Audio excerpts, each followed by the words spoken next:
Hello learners, आप सभी को प्यार भरा नमस्कार। ज्ञानश्री क्लासेस के यूट्यूब सेशन में आपका बहुत बहुत स्वागत है। आपका बहुत बहुत स्वागत है हमारे डेली एमसीक्यू प्रैक्टिस सीरीज में।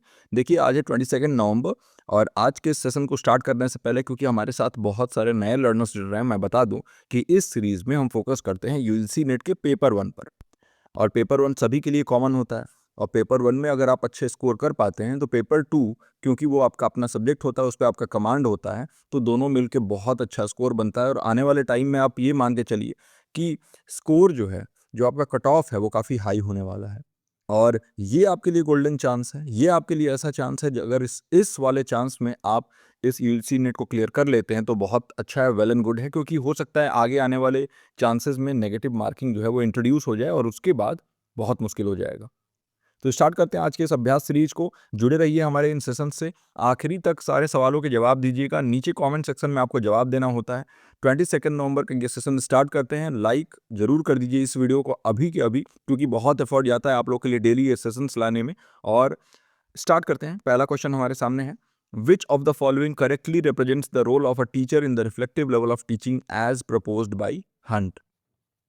हंट द्वारा प्रस्तावित चिंतनशील शिक्षण स्तर में शिक्षक की भूमिका को निम्नलिखित में से कौन सही ढंग से दर्शाता है। ऑप्शंस आपके सामने हैं ये। पहला ऑप्शन है to act as a facilitator for student self learning, यानी छात्रों के आत्म अधिगम के लिए एक प्रोत्साहक के रूप में कार्य करना। दूसरा है to ensure strict adherence to text book, यानी पाठ्य पुस्तकों का सख्ती से पालन सुनिश्चित करना। तीसरा ऑप्शन है to provide direct instruction and expect memorisation, यानी प्रत्यक्ष निर्देश प्रदान करना और स्मरण की अपेक्षा करना। और चौथा ऑप्शन है to design the curriculum independently of students needs, यानी पाठ्यक्रम को छात्रों की आवश्यकताओं से स्वतंत्र रूप से डिजाइन करना।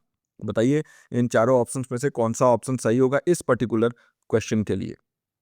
विच of the following correctly represents the role of a teacher in the reflective level of teaching. Reflective level के बारे में बात कर रहे हैं और किसने दिया था, हंट ने दिया था।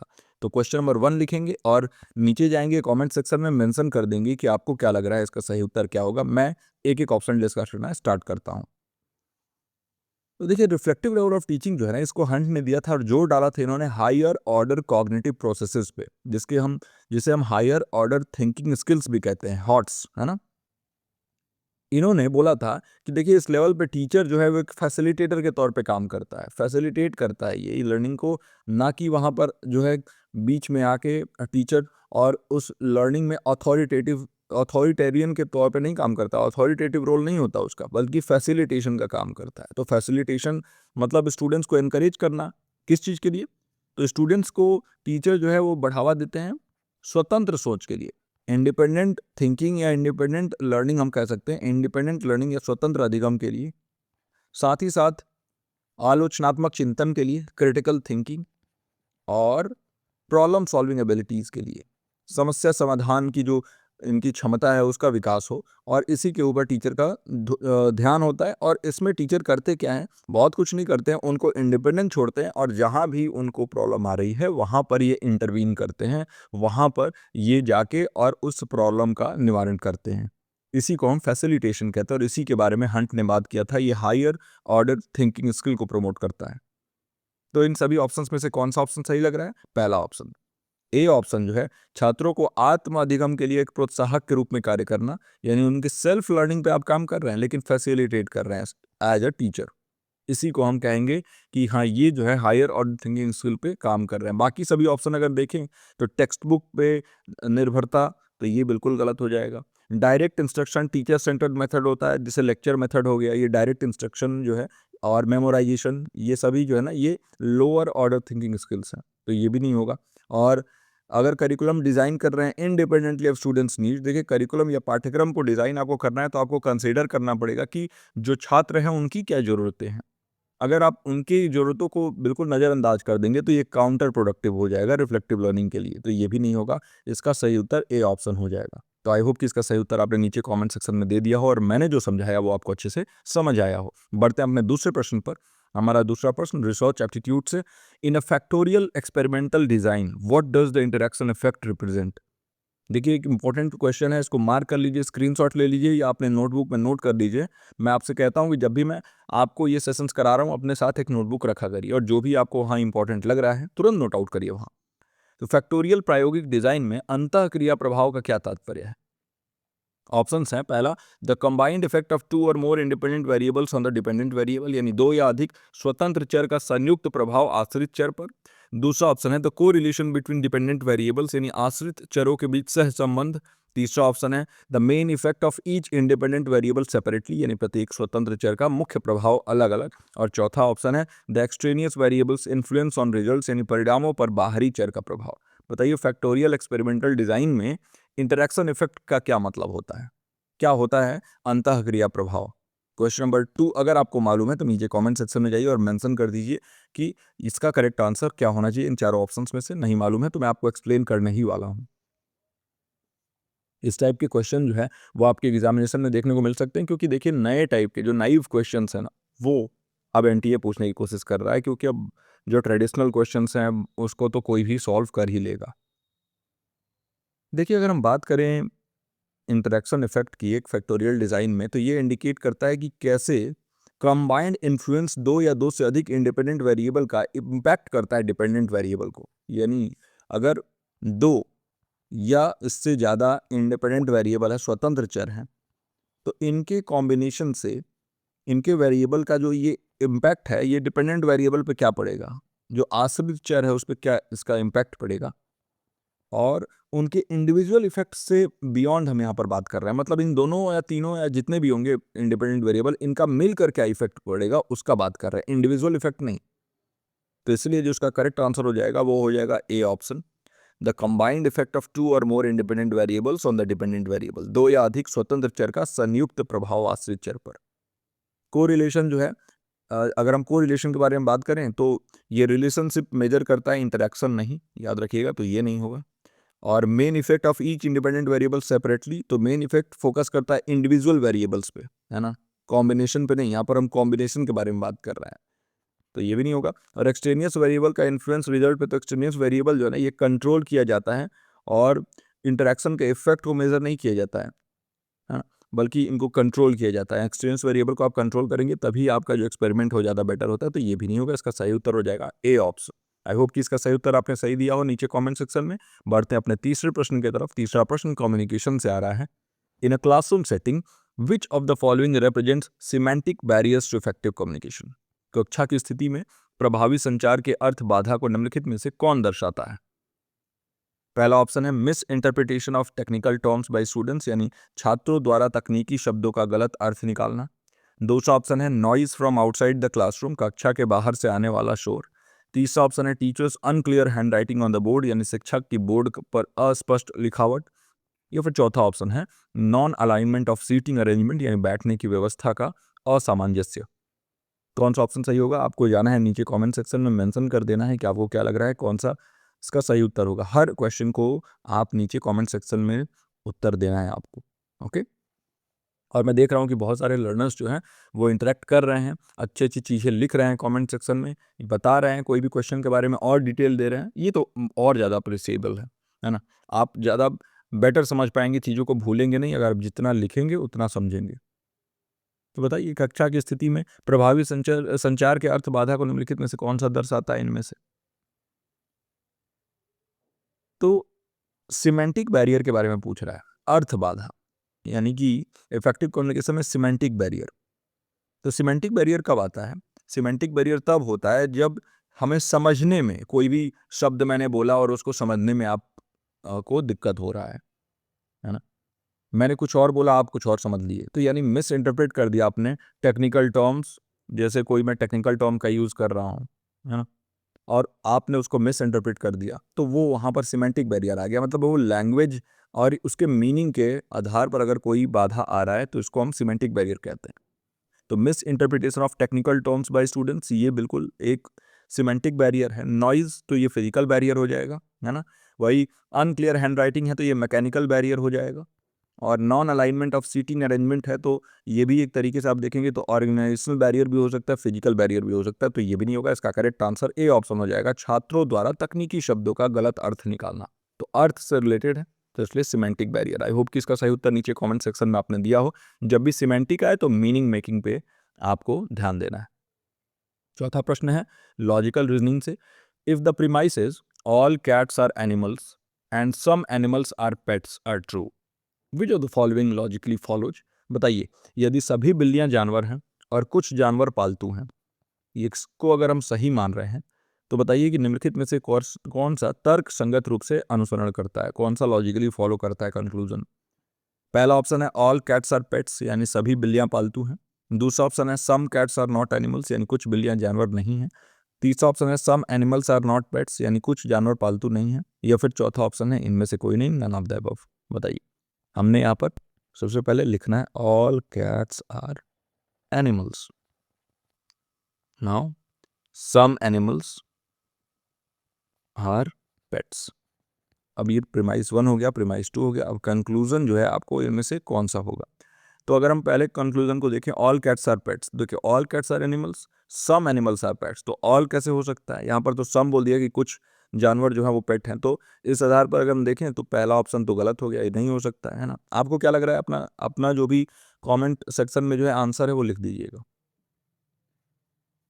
वही अगर बात करें सेकेंड ऑप्शन की, ऑल कैट्स आर, देखिए ये कह रहा है some cats are not animals, तो सेकेंड के हिसाब से all cats are animals, so this can not be true, है ना। ऑल कैट्स आर एनिमल कह रहा है, तो यहाँ पे some cats are not animals कैसे कह सकते हैं, तो ये भी नहीं होगा, है ना, तो ये भी नहीं हुआ।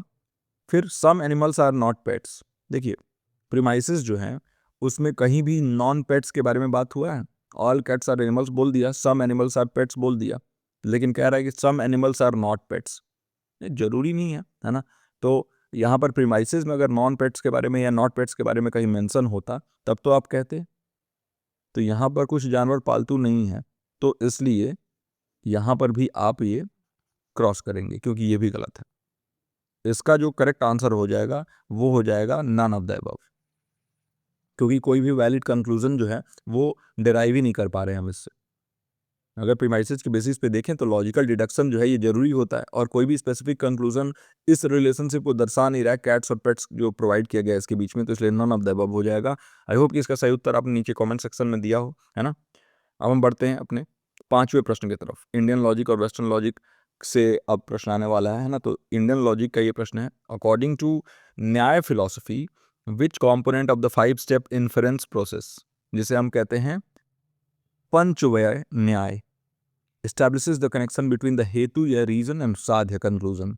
इंपॉर्टेंट प्रश्न है, और ये हमने इंडियन लॉजिक वाले अपने क्लास में किया भी हुआ है। न्याय दर्शन के अनुसार पंचव्यय न्याय की 5 चरणीय अनुमान प्रक्रिया में कौन सा घटक हेतु और साध्य के बीच संबंध स्थापित करता है। बहुत अच्छा है। पहला है उदाहरण, दूसरा है व्याप्ति, तीसरा है पक्ष और चौथा है निगमन। Example, pervasion, proposition and conclusion. बताइए कौन सा इसका सही उत्तर होगा। क्वेश्चन नंबर 5 लिख के नीचे कमेंट सेक्शन में मेंशन कर दीजिए जाके कि क्या लग रहा है आपको इसका सही उत्तर क्या होना चाहिए। देखिए न्याय फिलॉसफी के बारे में अगर हम बात करें तो जो इन दोनों के बीच में रिलेशनशिप बताता है, यानी जो हेतु और साध्य के बीच में रिलेशनशिप बताता है, मैंने आपको पढ़ाया भी है, उसको हम कहते हैं व्याप्ति। व्याप्ति कहते हैं या परवेजन कहते हैं। व्याप्ति जो है ये स्टैब्लिश करता है invariable universal relationship, invariable universal relationship.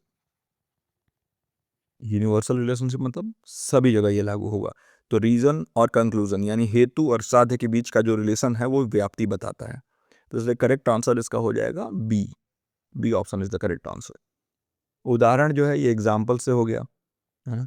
और इसके बाद अगर हम पक्ष देखें तो ये सब्जेक्ट होता है इन्फ्रेंस का, पक्ष। और इसके बाद अगर हम निगमन देखें तो ये कंक्लूजन होता है, तो ये तो होगा नहीं। इसमें कनेक्शन के बारे में बात कर रहा है, वो व्याप्ति बताता है, वो रिलेशन व्याप्ति बताता है। इसलिए B option is the correct answer for this question. और देखिए we are halfway through the video. अगर वीडियो यहाँ तक आपने देखा है तो सबसे पहले तो आप जो है वो बधाई के पात्र इसलिए हैं क्योंकि अब आपको सीरियस होना पड़ेगा, और आप हो रहे हैं सीरियस। आपने पूरा वीडियो जो है देखना है, आपको नीचे कमेंट करते रहना है, एक्टिव रहना है, ताकि आपका माइंड एक्टिव रहे, और जब एग्जामिनेशन में आप जाएं तो वहाँ भी आप जो है सही तरीके से आंसर कर पाएं। डेली इन सेशन से जुड़िए, वीडियो को अभी कभी लाइक कर दीजिए जाके, ताकि हमें भी मोटिवेशन मिले। छठा क्वेश्चन है, under the National Education Policy 2020 which of the following is introduced to ensure multidisciplinary education. राष्ट्रीय शिक्षा नीति 2020 के तहत बहुविषयक शिक्षा सुनिश्चित करने के लिए निम्नलिखित में से क्या लागू किया गया है। इंपॉर्टेंट क्वेश्चन है, और देखिए ये इस टाइप के क्वेश्चन जो है ना, ये नए क्वेश्चंस हैं, ऐसे क्वेश्चंस हैं जो कि अभी एनटीए बना रहा है, क्योंकि ये एनईपी 2020 पे बेस्ड है। पहला ऑप्शन है academic bank of credits ABC, दूसरा ऑप्शन है चॉइस बेस्ड क्रेडिट सिस्टम यानी सीबीसीएस इसको हम कहते हैं, चॉइस आधारित क्रेडिट प्रणाली। तीसरा ऑप्शन है 4 ईयर अंडर ग्रेजुएट प्रोग्राम यानी 4 वर्षीय स्नातक कार्यक्रम, और चौथा ऑप्शन है ग्रेडेड ऑटोनॉमी पॉलिसी श्रेणीबद्ध स्वायत्ता नीति। देखिए इसमें से बहुत सारी चीज़ें जो हैं वो एनईपी 2020 में लाई गई है, लेकिन पूछ रहा है कि मल्टी डिसिप्लिनरी एजुकेशन के लिए क्या लाया गया है ना, जो बहुविषयक शिक्षा है उसको सुनिश्चित करने के लिए क्या किया गया है इन सभी में से। क्वेश्चन नंबर 6 का क्या होगा सही उत्तर, नीचे कमेंट सेक्शन में मेंशन करिए। मैं स्टार्ट करता हूं इसको एक्सप्लेन करना। देखिए एनईपी 2020 में बहुत सारी चीज़ें आई हैं, चॉइस बेस्ड क्रेडिट सिस्टम से लेके एकेडमिक बैंक ऑफ क्रेडिट तक सारी चीज़ें आई हैं, है ना। लेकिन सीबीसीएस जो है ये पहले से ही लागू था। चॉइस बेस्ड क्रेडिट सिस्टम जो है ये पहले से लागू था, इसको और ज़्यादा सुदृढ़ करने के बारे में बात किया गया है एनईपी 2020 में, याद रखिएगा। तो ये ओल्डर सिस्टम है, तो इसलिए ये तो हो नहीं सकता है। 4 ईयर अंडर ग्रेजुएट प्रोग्राम जो ये सपोर्ट करता है मल्टी डिसिप्लिनरी एजुकेशन को, लेकिन इंश्योर नहीं करता है, सपोर्ट करता है, तो इसलिए ये भी नहीं होगा। Graded autonomy policy, graded autonomy जो है ये मल्टी डिसिप्लिनरी एजुकेशन से बिल्कुल रिलेटेड ही नहीं है, तो ये नहीं होगा। एकेडमिक बैंक ऑफ क्रेडिट का सही उत्तर हो जाएगा। क्या होता है एकेडमिक बैंक ऑफ क्रेडिट? तो देखिए एक जैसे आपका एक बैंक है, उसमें आप पैसे जमा करते हैं और पैसे आपके सेफ रहते हैं, वैसे ही ये बैंक जो होगा ये आपका एकेडमिक बैंक है। तो जैसे जैसे आप पढ़ाई करते जाएंगे, जैसे आपने फर्ज करिए कि ग्रेजुएशन किया, अब ग्रेजुएशन करने के बाद आपके पास कुछ आपको क्रेडिट दिए जाएंगे और वो क्रेडिट इसी एकेडमिक बैंक में स्टोर हो जाएंगे। अब कई बार ऐसा होता है ना कि आपके सब्जेक्ट्स मेल खा जाते हैं। मान लीजिए कि आप दूसरे सब्जेक्ट से ग्रेजुएशन करना चाहते हो और उसमें जो आपका क्रेडिट है वो अगर मैच कर रहा है, यानी अगर सेम सब्जेक्ट दोबारा आ रहा है, तो आप अपने क्रेडिट्स का यूज करके और क्या कर सकते हैं, उतने सब्जेक्ट्स को स्किप कर सकते हैं। और इसके लिए ही एकेडमिक बैंक ऑफ क्रेडिट का बहुत इस्तेमाल है। अलग अलग सब्जेक्ट्स में अगर आप कुछ पढ़ना चाहते हैं उसके लिए इस्तेमाल है। तो मल्टी डिसिप्लिनरी एजुकेशन को कहीं ना कहीं प्रमोट कर रहा है, फ्लेक्सिबल एजुकेशन को प्रमोट कर रहा है, लचीलापन ला रहा है शिक्षा में। तो एकेडमिक बैंक ऑफ क्रेडिट जो है ये इसका सही उत्तर हो जाएगा। एनईपी 2020 में इसको इंट्रोड्यूस किया गया था। आई होप कि इसका सही उत्तर नीचे कमेंट सेक्शन में आपने दिया हो। बढ़ते अपने 7वें प्रश्न पर। पीपल डेवलपमेंट एंड एनवायरमेंट का ये प्रश्न है, which of the following anthropogenic activities contributes the most to global warming. निम्नलिखित में से कौन सी मानव जनित गतिविधि वैश्विक तापन में सबसे अधिक योगदान करती है? पहला ऑप्शन है एक्सेसिव ग्राउंड वाटर एक्सट्रैक्शन यानी भूजल का अत्यधिक दोहन। दूसरा ऑप्शन है deforestation and burning of fossil fuels यानी वनों की कटाई और जीवाश्म ईंधन को जलाना। तीसरा ऑप्शन है माइनिंग ऑफ नेचुरल रिसोर्सेज यानी प्राकृतिक संसाधनों का खनन। और चौथा ऑप्शन है overuse of fertilisers in agriculture यानी कृषि में उर्वरकों का अत्यधिक उपयोग। बताइए इनमें से कौन सी वो ह्यूमन एक्टिविटीज या एंथ्रोपोजेनिक एक्टिविटीज हैं जो कंट्रीब्यूट करती हैं सबसे ज्यादा वैश्विक तापन या ग्लोबल वार्मिंग को। क्वेश्चन नंबर 7 का सही उत्तर क्या होगा, नीचे कमेंट सेक्शन के माध्यम से आप हमें बता दीजिए और मैं स्टार्ट करता हूं एक एक ऑप्शन को डिस्कस करना आपके साथ। मानव जनित गतिविधियां यानी एंथ्रोपोजेनिक एक्टिविटी वो एक्टिविटी होती हैं जो कि हम और आप करते हैं। इंडस्ट्री हम सेट कर रहे हैं, हम जंगलों को काट के घर बना रहे हैं, हम फार्मिंग करने के लिए जो है जंगलों की कटाई कर रहे हैं, हम सॉइल पोल्यूशन कर रहे हैं, एयर पोल्यूशन कर रहे हैं, वाटर पोल्यूशन कर रहे हैं, नॉइज पोल्यूशन कर रहे हैं। ये सभी ही एंथ्रोपोजेनिक एक्टिविटीज़ हैं। लेकिन सबसे ज़्यादा जो ग्लोबल वार्मिंग को जो कंट्रीब्यूट करती हैं तो वो क्या होता है? तो वो होता है आपका B option, deforestation and burning of fossil fuels. इससे ज़्यादा कंट्रीब्यूशन कोई नहीं करता है। ओके, अगर आप वनों की कटाई कर रहे हैं तो कहीं ना कहीं आप जो कार्बन अवशोषण होता था, जो कार्बन को सोखता था जो पेड़ पौधा, उसको आप काट दिया आपने। अब वो जो कार्बन उत्सर्जन हो रहा है वो बस आपके यहाँ इन्वायरमेंट में घूमता रह रहा है और यहाँ पे ट्रैप हो जाता है, बाहर निकल नहीं पा रहा, और इसलिए जितने भी सनलाइट आ रहा है वो बाहर निकल नहीं पा रहा है रिफ्लेक्ट होके, और उससे फिर ग्लोबल वार्मिंग बढ़ रहा है। तो डिफॉरेस्टेशन और बर्निंग ऑफ फॉसिल फ्यूल्स, जितनी गाड़ियां बढ़ेंगी उतनी ज़्यादा जीवाश्म ईंधन जो है जलेगा और फैक्ट्रीज सेट होंगी, तो इससे significant green house gases release होता है और ये प्राइमरी कंट्रीब्यूटर है ग्लोबल वार्मिंग के लिए, याद रखिएगा। मुख्यतः यही जिम्मेदार है। अब अगर आप ग्राउंड वाटर एक्सट्रैक्ट करते हैं तो इकोसिस्टम को इम्पैक्ट करता है, लेकिन ग्लोबल वार्मिंग से ज़्यादा इसका लेन देन नहीं है। माइनिंग ऑफ नेचुरल रिसोर्सेज, अगर आप माइनिंग कर रहे हैं तो लोकलाइज पोल्यूशन होता है, प्राइमरली ग्लोबल वार्मिंग के लिए जिम्मेदार नहीं है। हाँ, माइनिंग अगर आप क्या कर रहे हैं, कोयला कर रहे हैं और उस कोयले को जब जलाया जाता है तो वो होता है फिर ग्लोबल वार्मिंग का कारण। फर्टिलाइजर्स का यूज कर रहे हैं एग्रीकल्चर में, तो इससे जो है ना कहीं यूट्रोफिकेशन हो सकता है। यूट्रोफिकेशन का जो कॉन्सेप्ट है वो आपने सुना होगा। यूट्रोफिकेशन मतलब क्या होता है कि बहुत ज़्यादा जो है आपके अगर एग्रीकल्चर आपने यूज़ किया, उसका एग्रीकल्चर रन ऑफ हुआ, पानी बह के कहीं किसी तालाब में चला गया और वहाँ पर न्यूट्रिएंट्स बहुत ज़्यादा हो गए। न्यूट्रिएंट ज़्यादा होने की वजह से जैसे उसमें जो है बहुत ज़्यादा ये शैवाल, जिसे हम कहते हैं, ये शैवाल एक पौधा होता है और वो पूरे तालाब को उसने भर दिया। और भरने के बाद अंदर का ऑक्सीजन लेवल कम हो गया, जो वाटर इकोसिस्टम है वहाँ का ख़राब हो गया, मछलियाँ मरने लगी। तो वो यूट्रिफिकेशन की वजह से होता है। तो ये ओवर यूज़ ऑफ फर्टिलाइजर से ये होता है। या फिर एक और चीज़ हो सकता है कि हमारे शरीर में उससे प्रॉब्लम आएगा, क्योंकि हम वही चीज़ खाते हैं जो एग्रीकल्चर में निकलता है। तो इसलिए ये भी नहीं होगा। इसका सही उत्तर हो जाएगा बी ऑप्शन, वनों की कटाई और जीवाश्म ईंधन को जलाना। इसी से सबसे ज़्यादा ग्लोबल वार्मिंग होता है। बढ़ते हैं 8वें प्रश्न की तरफ। इंफॉर्मेशन एंड कम्युनिकेशन टेक्नोलॉजी का ये क्वेश्चन है। विच protocol is responsible for securing communication over the internet. आसान प्रश्न है। इंटरनेट पर संचार को सुरक्षित करने के लिए कौन सा प्रोटोकॉल उत्तरदायी है? तो जब ये सिक्योरिंग आ गया, जब ये सुरक्षित करना आ गया, तो तुरंत आपका ध्यान हो जाना चाहिए कि क्या इसका उत्तर होगा। नीचे कमेंट सेक्शन में मेंशन करिए। कई बार, कम से कम 20 बार बता चुका हूँ इसका करेक्ट आंसर, है ना। तो देखिए, नॉर्मल अगर कम्युनिकेशन हम करेंगे तो वो HTTP के द्वारा करते हैं, हाइपर टेक्स्ट ट्रांसफर प्रोटोकॉल। लेकिन अगर आप सिक्योरली करना चाहते हैं तो वो HTTPS के द्वारा होता है, hyper text transfer protocol secure. ये इंश्योर करता है कि कम्युनिकेशन सिक्योर हो इंटरनेट पर, डेटा को एनक्रिप्ट करता है ये। तो एनक्रिप्टिंग द डेटा। तो ये सब कीवर्ड्स आप याद रखेंगे एग्जामिनेशन में। SMTP simple mail transfer protocol, ये ईमेल को सेंड करने के लिए यूज होता है। HTTP विदाउट सिक्योरिटी जो है, आप अगर इंटरनेट पे कम्युनिकेशन करना चाहते हो उसके लिए होता है। और FTP फाइल ट्रांसफर प्रोटोकॉल जिसे हम कहते हैं, ये ट्रांसफरिंग फाइल्स के लिए, है ना, यूज होता है। सिक्योरिटी वाला इसमें भी फैक्टर कोई नहीं होता है, और इसलिए सी ऑप्शन का सही उत्तर हो जाएगा HTTPS। अब हमारा अगला प्रश्न है लॉजिकल रीजनिंग से, 9वां प्रश्न। If in a coded language ABOVE यानी above is written at ZYLEV, how do plane be written. बताइए, यदि एक कोडित भाषा में अबव को ZYLEV लिखा जाता है तो प्लेन को कैसे लिखा जाएगा। और आपके सामने ऑप्शंस ये सारे हैं, 4 ऑप्शंस यहाँ पर दिए हुए हैं, KMZMV, KOZMV, OYZMV और OMZNV। तो बताइए इसका सही उत्तर क्या होगा। आपको क्या लग रहा है इसका सही उत्तर क्या होना चाहिए, है ना।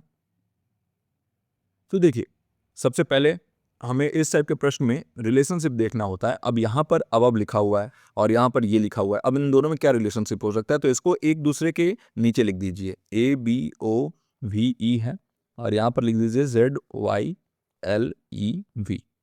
अब इन दोनों में रिलेशनशिप अगर आप देखना चाहें तो इन दोनों के अंदर क्या रिलेशनशिप है ये आपको सामने सामने दिख सकता है। हो सकता है कि डायरेक्टली दिख जाए, हो सकता है थोड़ा सा आप जो है लॉजिक लगाएं तो दिखे। आपको क्या लग रहा है, क्वेश्चन बनाएंगे क्या सही उत्तर होना चाहिए, नीचे कमेंट सेक्शन में मेंशन कर दीजिए। चूंकि इस टाइप के क्वेश्चन ज़्यादा टाइम लेते हैं, इसलिए उतना टाइम दे पाना यहाँ पर पॉसिबल नहीं हो पाता है। फिर भी आप कोशिश करिए, मैं आपको समझाता हूँ। तो देखिए, ए के बाद यहाँ पर हमने ए की जगह पे जेड देखा है, बी की जगह पे वाई देखा है। तो एक चीज हम देख रहे हैं कि यहाँ पर रिवर्स ऑर्डर में हमें दिख रहा है अल्फाबेट, यानी ABCD जो है वो जेड से स्टार्ट होते हुए दिख रहा है। जैसे ए की जगह पे जेड दिख गया, अब हम इधर बी बढ़ रहे हैं और इधर ये उल्टा बढ़ रहा है, यानी वाई हो रहा है। जेड के पहले वाई आता है ना। चलिए ठीक है। अब एक और हम चेक कर लेते हैं, जैसे ई है, तो अगर आप लिखेंगे ABCDE और यहाँ पर लिख दीजिए जेड, जेड के पहले वाई, इसके बाद आता है XW और यू, है ना, सॉरी वी। तो ये हो जाएगा आपका ई की जगह पे बी, वो भी हमको दिख गया कि ई की जगह पे वी दिख रहा है, तो यानी कि वो सेम है। अब हमको क्या करना पड़ेगा, हमको लिखना पड़ेगा ABCD पूरा, और यहाँ पर जो है ABCDEFGHIMNOPQRSTUVWXYZ। ओके। अब नाउ इन सब के नीचे हमें वापस रिवर्स ऑर्डर में ABCD लिखना पड़ेगा, जैसे ABCD EFGHIMNOPQRSTUVWXYZ। अब तुरंत हमें दिख जाएगा कि किसके नीचे क्या आना चाहिए। अब देखिए कि जैसे ओ के नीचे एल आया है कि नहीं ये देख लीजिए आप। तो देखिए ओ के नीचे ओ के बाद जो है ओ की जगह पे क्या आ रहा है, एल आ रहा है, तो ये भी सही है। और वी की जगह पे ई आ रहा है क्या, तो हाँ वी की जगह पे ई आ रहा है, तो ये भी सही, यानी कि बिल्कुल सही है, हमने सही तरीके से डिकोड किया है इसको। अब हमारा जो वर्ड पूछ रहा है प्लेन पूछ रहा है, तो आपको पी के जगह पे क्या आना चाहिए वो सबसे पहले देखना होगा। तो पी की जगह पे यहाँ पर हम देख रहे हैं कि के आ रहा है, ठीक है, तो हमने के कर दिया, चलिए ठीक है, पी की जगह पे के हो गया, तो यानी कि पहला के होगा, यानी ये दोनों हट गया। अब पी के बाद एल, एल की जगह पे क्या आ रहा है, तो देखिए एल की जगह पे ओ दिखा हमें, तो के के बाद क्या आएगा, ओ आएगा, यानी सेकंड ऑप्शन हमें पता चल गया कि ये सही होना चाहिए, फिर भी हम चेक करेंगे। तो के के बाद के हो गया, फिर के के बाद ओ आया, है ना, प्लेन हमने देखना है, प्लेन। के बाद अब ए की जगह पे जेड आता है, आपको पता ही है, ठीक है, जेड हो गया। एन, अब एन की जगह पे क्या आएगा, तो यहाँ पे दिख रहा है एम, तो एन की जगह पे एम आएगा, तो के ओ जेड एम। और ई की जगह पे एफ नहीं, ई है ये, ई की जगह पे वी आएगा, एफ की जगह पे तो यू आएगा, तो ई की जगह पे वी आएगा, और ये हो गया आपका ई की जगह पे वी, यानी के ओ जेड एम वी, ये आपका सही उत्तर हो गया बी ऑप्शन, के ओ जेड एम वी। और इस हिसाब से आप सॉल्व करेंगे इस टाइप के कोडिंग वाले क्वेश्चन, यानी इसमें आप रिलेशनशिप देखेंगे, क्या रिलेशनशिप बन रहा है, और जरूरी नहीं है कि रिवर्स में यो हो सकता है कि कोई और रिलेशनशिप बन रहा हो सकता है दो छोड़ के एक आगे लिख रहा हो, कुछ भी हो सकता है, वो आपको चेक करना पड़ेगा। तो आई होप कि ये क्वेश्चन भी आपको समझ में आ गया हो। बढ़ते हैं अपने 10वें प्रश्न और आखिरी प्रश्न पर। वीडियो को यहाँ तक आपने देखा है तो काइंडली कंसीडर करिए वीडियो को लाइक करना, और नीचे कमेंट करके जो भी आपका फीडबैक है, जैसा भी ये क्लास लगे जरूर बताइएगा। आपका फीडबैक का इंतजार रहता है मुझे बहुत अच्छा लगता है ये जानकर कि आप लोग के लिए क्लास हेल्पफुल है कि नहीं है ना। 10वां प्रश्न है, which of the following is a policy in Indian logic, जैसे हम न्याय शास्त्र भी कहते हैं, where the reason given does not apply to the case, है ना, यानी हेतुआभास के बारे में बात कर रहा है यहाँ पर कि कौन सा इनमें से हेतुआभास है जहाँ पर जो रीजन है वो उस केस में अप्लाई ही नहीं हो रहा है, जहाँ दिया गया कारण है वो विषय पर लागू ही नहीं होता है। तो इसको हम कहते हैं पहला सव्यभिचार, दूसरा विरुद्ध, तीसरा सत्य प्रतिपक्ष, या फिर चौथा असिद्ध। क्या होगा इसका सही उत्तर, क्वेश्चन नंबर 10 का नीचे कमेंट सेक्शन में मेंशन कर देंगे। और बहुत ही अच्छा प्रश्न है, इंपॉर्टेंट भी मार्क कर लेंगे, प्रश्न बहुत अच्छा है ना। आज के सारे ही क्वेश्चंस बहुत अच्छे थे, कुछ क्वेश्चंस जो है इजी थे, नहीं तो बाकी सारे क्वेश्चंस तो बहुत अच्छे थे। तो आई होप कि आपको इन क्वेश्चंस की मदद से आपके एग्जामिनेशन प्रिपरेशन में जो है ईज आ रहा हो, है ना। न्याय शास्त्र में अगर हम बात करें कि जो उस केस में अप्लाई नहीं होता है ऐसा रीजन, हाँ, तो इसको हम क्या कहते हैं, इसको हम कहते हैं असिद्ध, अनप्रूवन। न्यायशास्त्र में अगर असिद्ध है तो उसको हम रेफर करते हैं एक ऐसी पॉलिसी जहां रीजन जो है वो उस केस में एप्लीकेबल ही नहीं है जिस केस के लिए उसको अप्लाई किया जा रहा है। मान लीजिए कारण दिया दे रहा हूं मैं, लेकिन वो कारण उस केस के लिए एप्लीकेबल ही नहीं है, तो इसको हम कहते हैं असिद्ध, डी। तो इसका असिद्ध सही उत्तर हो जाएगा। अगर हम सब विचार के बारे में बात करें तो ये इररिलेवेंट एग्जाम्पल देने के बारे में है कि आपने एक ऐसा उदाहरण दिया जो कि इररिलेवेंट है, तो इसको हम कहते हैं सब विचार। फिर विरुद्ध, तो विरुद्ध हो गया क्या, कॉन्ट्राडिक्टरी रीजनिंग जिसे हम कहते हैं। तो अगर आपने प्रीमाइस में कुछ और कहा और कंक्लूजन में कुछ और कह दिया, है ना। अब आपने एग्जांपल के लिए देखिए कि आपने कहा कि when there is smoke there is fire, है ना, यानी जहां धुआं उड़ता है वहां आग होती है, पहला प्रीमाइस हो गया आपका। दूसरे में आपने बोला कि देखिए उस पहाड़ी पर धुआं उठ रहा है, और कंक्लूजन आपने दे दिया वहां आग नहीं है। तो फिर ये क्या हो गया, ये कॉन्ट्रडिक्ट कर दिया आपने, यानी प्रीमाइस में आपने कुछ और कहा और कंक्लूजन में कुछ और कर दिया, इसको हम कहते हैं विरुद्ध, है ना, तो ये भी नहीं होगा। सत प्रतिपक्ष, सत प्रतिपक्ष जिसे हम काउंटर आर्गुमेंट भी कहते हैं, तो अगर आप काउंटर आर्गुमेंट करते हैं वो सत प्रतिपक्ष होगा, वो भी इस वाले केस में इसका सही उत्तर नहीं होगा। इस केस में सही उत्तर डी होगा, असिद्ध, अनप्रूवन। तो आई होप कि इसका भी सही उत्तर आपने नीचे कमेंट सेक्शन में दिया हो। और इसी के साथ हमारी ये प्रश्न उत्तर श्रृंखला का ये आखिरी प्रश्न था आज का, और आई होप कि आपको अच्छा लगा हो। ये प्रैक्टिस सेशंस जो है ये आपको बहुत हेल्पफुल रह रहे हो आपके प्रिपरेशन में। यहाँ पर सारे ही सही जो उत्तर हैं उस वो यहाँ पर मेंशन है, और ये पीडीएफ आपको रात को 10 बजे मिल जाता है हमारे टेलीग्राम चैनल पे, तो टेलीग्राम चैनल पे जरूर जुड़िए। आपके पास अभी तक 76 77 या उससे अधिक ही पीडीएफ हो जाने चाहिए, यानी कि 7 750 क्वेश्चंस जो है वो कम नहीं होते हैं। बहुत सारे क्वेश्चंस अभी तक हमने सॉल्व कर चुके हैं। तो आई होप कि आपको इस क्लास में बहुत कुछ सीखने समझने को मिला हो। मैं मिलता हूँ आपसे अगले लेक्चर में। टिल देन आप अपना और अपनों का ख्याल रखिए। नमस्कार।